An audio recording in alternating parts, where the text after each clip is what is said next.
Hello बच्चों, कैसे हो? उम्मीद करता हूँ बढ़िया होंगे। आज की क्लास में हम लोग इसका अंगणित परीक्षण करेंगे। जैसे कि पेपर में ज़्यादा समय नहीं है, 13 तारीख को आपका पेपर है, तो मन लगा के तैयारी करिए। और पेपर में जाने से पहले ये जो सारे सवाल मैं आपको बता रहा हूँ, ये मोस्ट इंपॉर्टेंट क्वेश्चन है, इनको करके जाइएगा।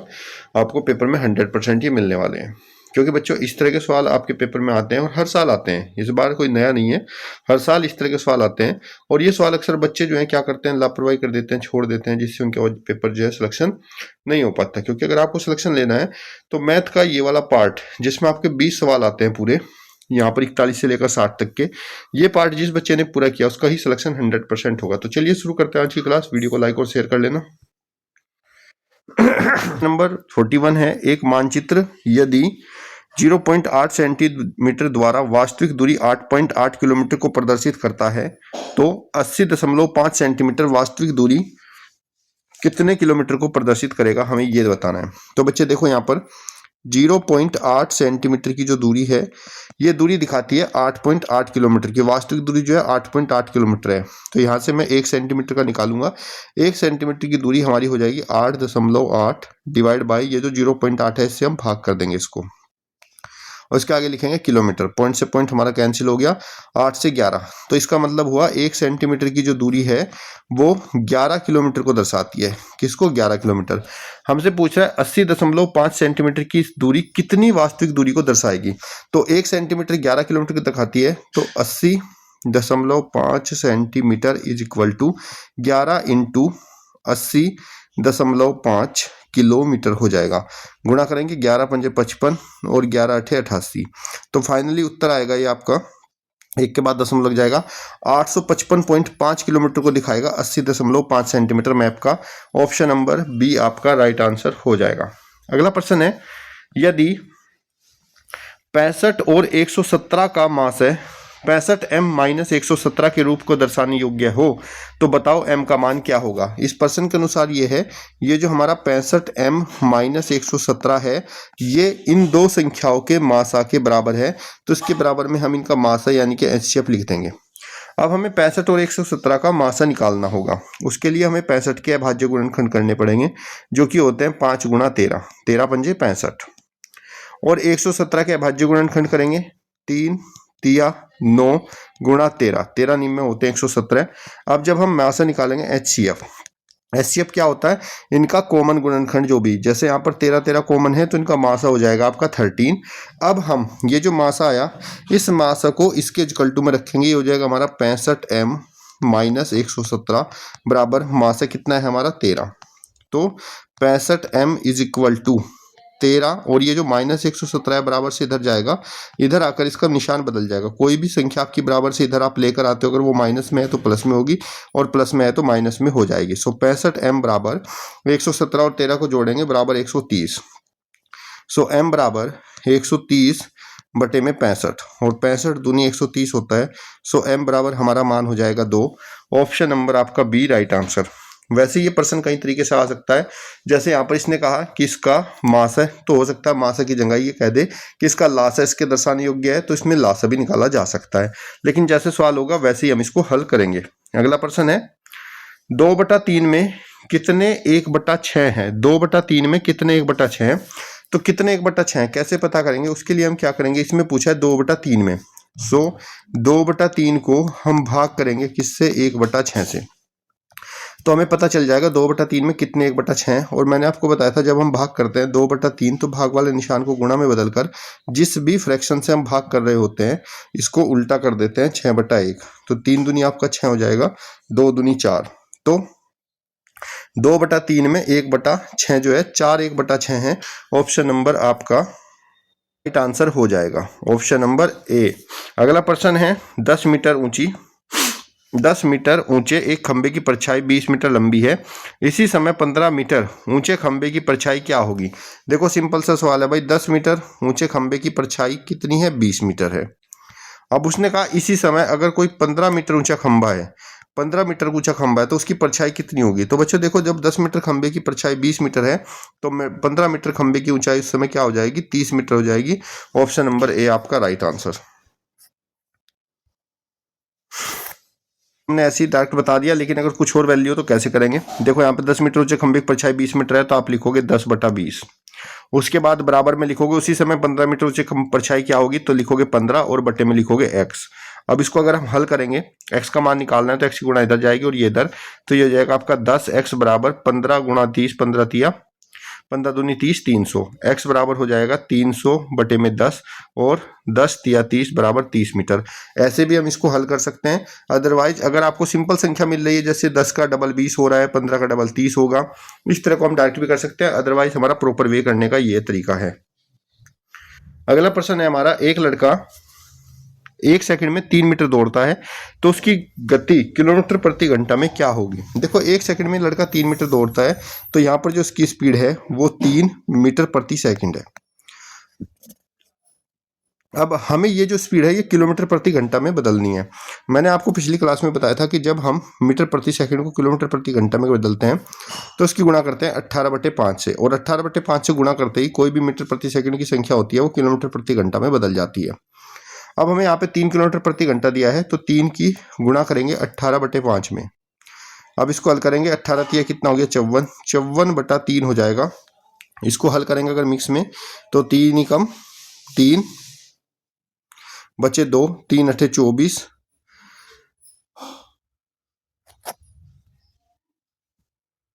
यहाँ पे 5 था, नीचे 3 नहीं था, तो 5 से भाग करेंगे, तो 5 ही कम 5, 4 में पाड़ा नहीं चलेगा 0, तो 10 पंजे 50, 10 से ही 4/5 किलोमीटर प्रति घंटा आएगा। ऑप्शन नंबर आपका ए राइट आंसर हो जाएगा। तो मेन कंसेप्ट आपका ये है कि जब भी मीटर प्रति सेकंड को किलोमीटर प्रति घंटा में बदलेंगे तो 18/5 से ही आपको गुणा करना है। अगला क्वेश्चन नंबर 46 और मोस्ट इंपोर्टेंट सवाल है, यह ऐसा पेपर में बहुत बार पूछा जाता है। इसमें कहा गया है कि आपकी दो संख्या 3x - 4 अनुपात x + 5y बराबर 5 और 7 के अनुपात में है, तो बताओ x + y और x - y का मान क्या होगा। ये संख्या आपकी क्या है, समानुपात में है, तो इसमें आपको पता है कि बाहरी पदों की गुणा बराबर होता है भीतरी पदों की गुणा के बराबर। अब हम बाहरी पदों की गुणा करेंगे तो हो जाएगा 7 गुणा में 3x - y बराबर भीतरी पदों की गुणा करेंगे तो 5 × x + 5y। अब इसको हल करेंगे, 7 तिया 21x माइनस के 7y, ब्रैकेट खोलेंगे तो 7 की गुणा अंदर दोनों में होगी। वैसे यहाँ पर भी गुणा करेंगे तो आपका 5x और पंजो पंजो 25y हो जाएगा। अब हमें क्या करना है, x वाली संख्या को बराबर के इधर लेकर आना है और y वाली संख्या को बराबर के इधर लेकर जाना है। तो ये हो जाएगा हमारा 21x - 5x बराबर 25y, और ये जो प्लस है इधर आकर ये जो माइनस है 7y इधर आकर प्लस हो जाएगा। सो 21 - 5 आपका हो जाएगा 16x और 25 और 7 आपका हो जाएगा 32y। यहाँ से हम क्या करेंगे, इसको x/y, इस y को इसके बटे में ले जाएंगे x के नीचे, और इधर बचेगा 32, और x के साथ जो गुणा में है 16 उसको इधर लेकर आएंगे इसके बटे में, तो 16 दूनी हो जाएगा 32। सो हमारा x/y = हो गया यहाँ पर 2/1। ये जो वैल्यू है डायरेक्टली हमें शो करेगी, x जो है वो 2 है यूनिट और y जो है वो ये 1 यूनिट है। हमसे पूछा गया है x + y अनुपात x - y क्या होगा। अब x जो है हमारा 2 को रिप्रेजेंट कर रहा है, y 1 को, तो हम इसको लिखेंगे 2 + 1, और x - y 2 - 1। यहाँ से हल करेंगे, 2 और 1 कितना हो जाएगा 3, और 2 में से गया 1, तो finally x + y x - y का अनुपात हो जाएगा 3:1। ऑप्शन नंबर सी आपका राइट आंसर हो जाएगा। अगला प्रश्न है प्रश्न संख्या 47। इसमें क्या कहा गया है, यदि 15,201 में 5 का स्थानीय मान, 15,201 में 5 का स्थानीय मान, 5 का स्थानीय मान देखो कहाँ है, ये है 5, और ये कौन सी पोजीशन पे, इकाई, दहाई, सैकड़ा, हजार, तो 5 का स्थानीय मान हो जाएगा 5000 प्लस 2 6 5 9 में 6 का स्थानीय मान, 6 जो है हमारा सैकड़ा पे है, तो प्लस यहाँ पर 6 जो हो जाएगा बराबर 7 गुणा क्या होगा, तो गुणा की जगह पे हम x लिख सकते हैं। अब इसको जोड़ेंगे, यहाँ पर ये हो जाएगा 600 और 5600, टोटल हो जाएगा 5600 बराबर 7 गुणा x, क्योंकि यहाँ पे पूछा था खाली स्थान में क्या होगा, यहाँ पे मैंने x माना।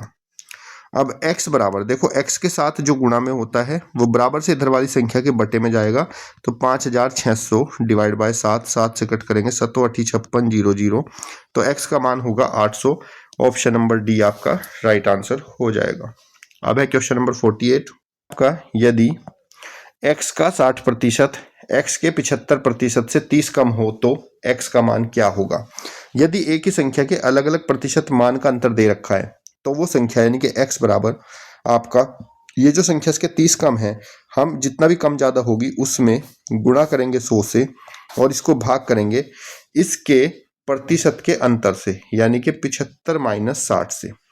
हल करेंगे तो ये आपका हो जाएगा 30 गुणा 100 डिवाइड बाय 75 माइनस 60 बराबर 15, 15 दूनी 30, 100 दूनी 200, तो x का मान हो जाएगा आपका 200। ऑप्शन नंबर ए आपका राइट आंसर हो जाएगा। अगला प्रश्न है, किसी चतुर्भुज के कोण 2, 3, 5, 8 के अनुपात में है, यदि सबसे बड़े कोण के संपूरक तथा सबसे छोटे कोण के पूरक का योग क्या होगा। देखो किसी भी चतुर्भुज दे रखा है यहाँ पे और चतुर्भुज के कोणों का अनुपात, तो हम मानेंगे कोण ए जो है वो आपका 2x है, कोण बी आपका 3x है, कोण सी आपका 5x है और कोण डी आपका 8x है। हमने क्या किया, यहाँ पर जो भी संख्याओं के अनुपात दे रखे थे इन सभी अनुपात के साथ में एक वेरिएबल x लगा लिया। और आपको पता है अगर कोई चतुर्भुज है, चतुर्भुज के सभी कोणों का माप जो होता है वो 360 डिग्री होता है। सो कोण ए प्लस कोण बी प्लस कोण सी प्लस कोण डी बराबर आपका 360 हो जाएगा। यहाँ पर ABCD के मान रखेंगे जो कि 2x 3x 5x और 8x है, बराबर में 360 रखेंगे। हल करेंगे 3 2 5 5 10 8 18, तो ये आपका 18x बराबर 360 हो जाएगा और x बराबर 360 बटे में 18, 18 दूनी 36 0, x का मान आ जाएगा हमारा 20। अब x का मान यहाँ पे रखेंगे तो a बराबर 20 दूनी 40, b बराबर 20 या 60, c बराबर 20 पंजे 100 और d बराबर 20 अठे 160 डिग्री। अब उसने कहा इसमें सबसे बड़े कोण का संपूरक, सबसे बड़ा कोण कौन है, सबसे बड़ा कोण है हमारा D और इसका संपूरक लिखेंगे तो 160 का संपूरक। जब हम किसी भी कोण का संपूरक निकालते हैं तो उसको 180 में से माइनस करते हैं, 180 माइनस 160 जो कि हमारा देगा 20, तो 160 का संपूरक हो गया 20। और सबसे छोटे कोण का पूरक, सबसे छोटा कोण, सबसे छोटा कोण कौन है हमारा A है और इसका हमें क्या निकालना पूरक, यानी कि 40 का पूरक, 40 का पूरक। जब भी हम किसी कोण का पूरक या कोटि पूरक निकालते हैं तो उसको 90 में से माइनस करते हैं, 90 माइनस 40 बराबर 50। इसका पूरक हमारे पास आ गया 50 और इसका संपूरक आ गया हमारे पास 20 और उनका कोणों का योग ज्ञात करना है। अब 50 प्लस 20 यानी कि 50 प्लस 20 संपूरक और पूरक का योग करेंगे तो 70। फाइनली हमारा option number A right answer आ जाएगा। सवाल देखने में छोटा है लेकिन इस तरह के सवाल पेपर में ज़्यादा आते हैं। अगला प्रश्न है, प्रथम 50 प्राकृतिक संख्याओं का औसत क्या होगा। जब भी हमें लगातार प्राकृतिक संख्याओं का औसत पूछा जाए तो उनका जो औसत होता है वो औसत होता है हमारा n+1/2 के बराबर। मतलब कि अगर हमें पूछा गया 50 प्राकृतिक संख्या का औसत बताओ तो हम क्या करेंगे, 50 में 1 जोड़ेंगे और 2 से भाग करेंगे, फाइनली 51/2 मिलेगा, जिसको हल करने पर मिलेगा हमें 25.50। ऑप्शन नंबर बी आपका राइट आंसर हो जाएगा। अगला प्रश्न है आपका, यहाँ पर हमें बताना है कि इसी क्रम में अगली संख्या क्या होगी। एक हमारे पास जो है ऐसा क्रम का सवाल पेपर में आता है जिसमें हमें पहचानना होता है क्या क्रम चल रहा है। तो यहाँ पे देखो 4 है, फिर 9, फिर 25, फिर 49। तो 4 यानी कि 2 का वर्ग है, 3 का वर्ग 9 और 4 के 2 का वर्ग 3 का वर्ग, फिर 4 होना चाहिए था लेकिन 4 इसमें नहीं है, फिर यहाँ पे 5 का वर्ग है। ठीक है, 5 के बाद आपका 7 का वर्ग है। अब यहाँ पे अगला संख्या क्या होनी चाहिए, देखो यहाँ पे 2 का वर्ग है, 3 का वर्ग है, फिर उसके बाद 5 का वर्ग है और फिर 7 का। यानी कि ये सारी संख्या अगर आप देखो तो ये संख्या क्या दे रखी है हमें। देखो यहाँ पे हमें लगातार तो संख्या नहीं है, 2 3 है, फिर उसके बाद 5 आया, फिर 7 और विषम संख्या भी नहीं है क्योंकि विषम में 2 नहीं आता। तो अगर हम देखें तो ये आपकी अभाज्य संख्याएं हैं। अभाज्य संख्या क्या आती है, 2 3 5 7, 7 के बाद आती है हमारी 11। तो यहाँ पे जो पद आएगा वो 11 का वर्ग आएगा और 11 का वर्ग होता है 121। तो यहाँ पर जो संख्या आएगी वो 121 आएगी। ऑप्शन नंबर डी आपका राइट आंसर हो जाएगा। अगला प्रश्न है, इसमें कहा है यदि संख्या 4, 20, 28 के मासा और लासा का योगफल क्या होगा। 4, 20, 28 का मासा और लासा हमें निकालना है। तो पहले हम क्या करते हैं, 4 के गुणनखंड कर लेते हैं। 2 गुणा 2 4 हो जाएगा। 20 के गुणनखंड 2 दूनी 4 पंजे 20 और 28 के गुणनखंड 2 दूनी 4 सत्ते 28। अब हम निकालते हैं इसका मास है HCF क्या होते हैं, जो इनमें कॉमन गुणनखंड होते हैं। तो यहाँ पर 2 कॉमन है और यहाँ पर ये भी 2 कॉमन है।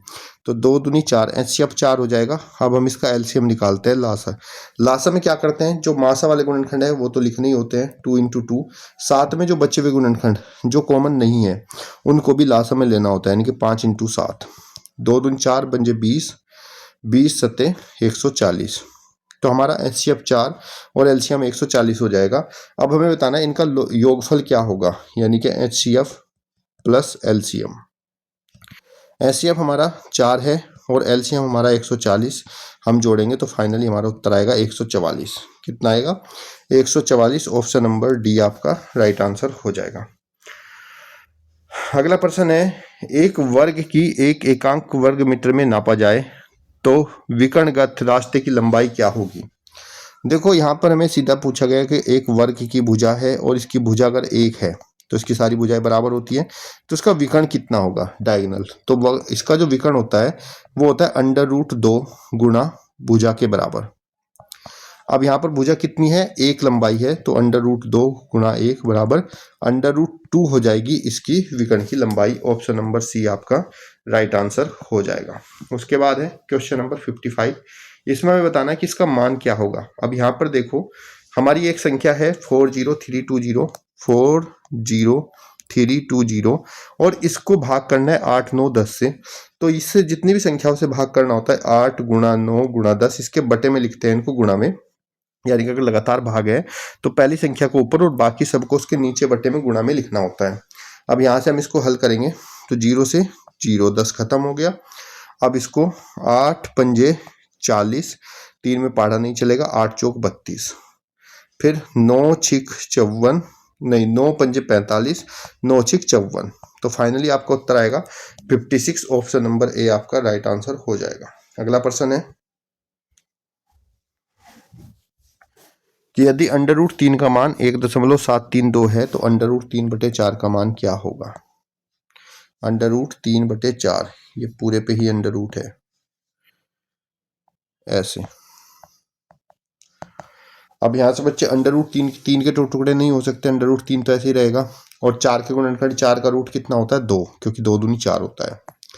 अब √3 का मान है 1.732 डिवाइड बाय 2 करेंगे, इसको हल करेंगे 2 8 16, 2 छिक 12 और 2 छिक 12। तो फाइनली उत्तर आएगा 0.866। ऑप्शन नंबर बी आपका राइट आंसर। उसके बाद है प्रश्न संख्या 57।